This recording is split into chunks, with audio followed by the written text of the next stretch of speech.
Okay, so let me start with the stance and the position, and I'm only going to go over standing and prone as far as the two positions go. I don't think we're even going to use prone. I mean, I'm not planning on shooting prone, but it's a good thing to know so you understand the body alignment with the target and everything, and it gives you guys an idea of when you're shooting on your own how you can use those to take advantage of whatever position you need to be in.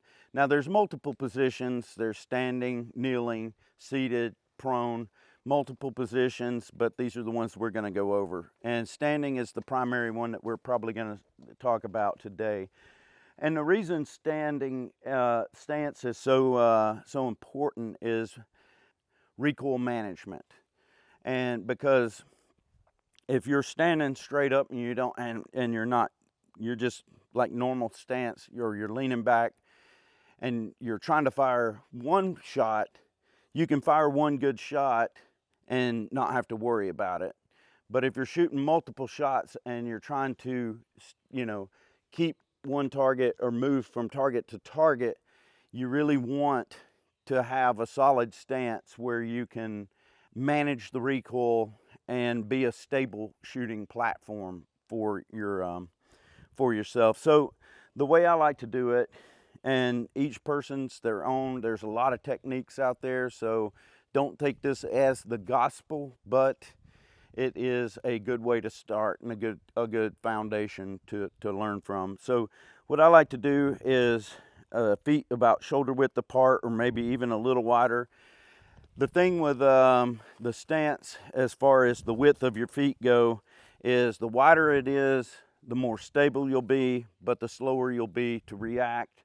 And the narrower you are, the less stable you'll be, but the quicker you'll be in either direction, either to move. So it's kind of like fighting. You got in martial arts, it's similar to that. So I stand about feet shoulder width apart. I put my non-dominant foot in front and my knees slightly bent with my ass kind of poking out, and I'm dipped like that. I don't know if you can see that, but it's like that. And my back is in straight alignment with my neck. All this is in alignment, and I stay it's just a relaxed position. You're almost doing a quarter squat basically, and your weight is more or less kind of you've got a little bit of weight evenly distributed on your feet, but more towards the balls of your feet. And this is more, right now I'm just demonstrating like I'm holding a pistol, not like I'm actually holding a rifle. Either way, it's pretty similar. So your knees and your head, and this is about it. Now, like if you're shooting a machine gun and you're standing, it's going to push you back really hard. So you really want to get in an aggressive stance for something like that. But a pistol, a rifle, something like that, this is a good stance to have where you can see everything going on around you. You've got good peripheral vision. You've got good, you're really solid, and it's real stable. And you can maneuver. You can go around, you can do a 180 either way like that, and you're still in a stable position. And to walk with that, you basically keep the same stance, but you're walking and you're using a catwalk almost to keep a stable position. It's just a modified version of that natural stance. That's about it for stance. You guys want to add to that, or y'all got your own? Yeah, mine's a little different. I've got law enforcement background and competitive shooting mostly. So I'm a little bit more upright, but as far as like foot staggering, it's very close to the same. What I've learned, since I've been shooting is I have a tendency to bring my red dot or optic up to my line of sight. Right.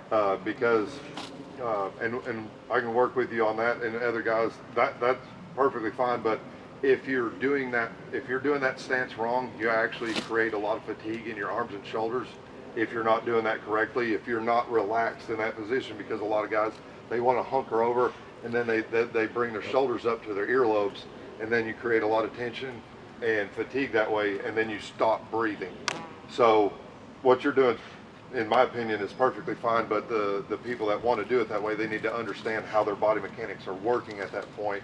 That way they're not creating that fatigue in that position to where they have a tendency to do this. So you can lean forward and still do this, that's fine. But if you start creeping up like this, you're going to create a lot of tension, you're going to create fatigue, and then you're going to stop breathing. So you have to continue breathing during your firing. One thing you brought up real quick is, it's a good point, is when you do, like your pistol shooting, when you do that, a lot of people do exactly that.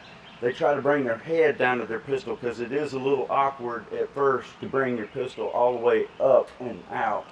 And what's called, you've got porpoising, I forget which one's which. One of them's porpoising and one of them's dolphining, where you're coming up under and you want a straight line.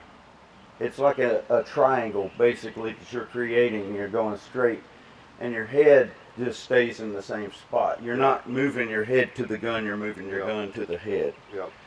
And Avery, you wanted to say Yeah, something? I'll add with stance. A lot of times what I tell people to do is just take like normal strides, normal walk, and then at some point stop.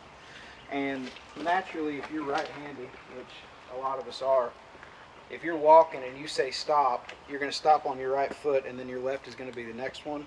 Wherever that left foot lands, this is probably what your stance is going to be with your feet. Because, you know, if you're in any sort of a self-defense or shooting situation, you know, you're not going to say, holy shit, I'm in a gunfight, and then, you know, sit here and look at your feet and figure out what's the best. You know, wherever you stop naturally is probably where you're going to want to shoot from. And where I stop naturally is exactly what he was saying, feet shoulder width apart. I've got my left foot, my non-dominant foot slightly in front of my right. And then from what he was talking, if you're using that sort of a stance, the real aggressive, I can sit down, I can go forward, and I can bring you down up. So if you're trying to figure out what your stance is, stop on your dominant foot, and wherever your other one lands is probably what's going to work for you. Because you want to be comfortable. People that come from martial arts, like he said, a lot of times wherever you feel like you want to fight is a lot of times where you're going to want to shoot. Because it's, you know, this is an athletic thing to do, like martial arts or anything. So where your feet are comfortable, you know, nobody stands, they don't look and figure out what's shoulder width apart. Wherever you stop is generally speaking where you're going to want to shoot from, because that's what feels good. Natural's the key word right there. Yeah.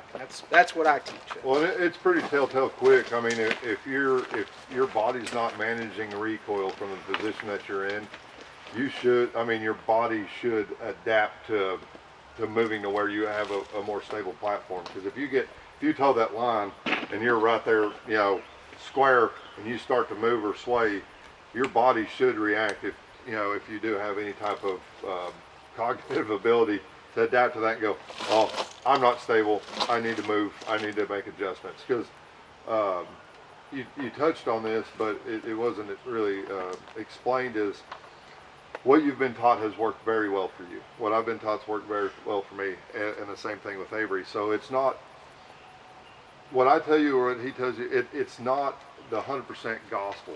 Is the reason he's telling you that, the reason I'm telling you that, is because it's worked for us. We've vetted these positions, and when it comes down to the wire, it works. Exactly. And you may adapt in between mine and his positioning.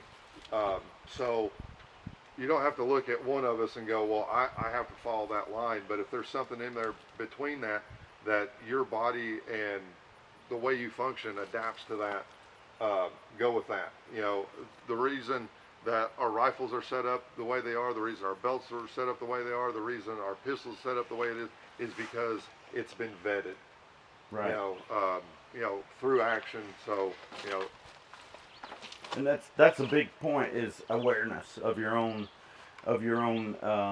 what's going on with you. If you start noticing that you're not able to stand up, like if I'm shooting 25-meter bull, I'm not in that aggressive stance. I'm standing straight up, and it's 1 minute. You know, you got 10 minutes to shoot a 25-meter bull, 10 shots. And what I'll do is I'll put my hands out like that, and I'll twist my arms in like that, and then just rest them down where you're doing this. But it's one shot, and then you've got, then you can shake it out, do your thing. Yeah. But if you're shooting like that, you need something that's going to manage that recoil, and if not, you're going to be real unstable. Yeah. So I think that's it for stamp.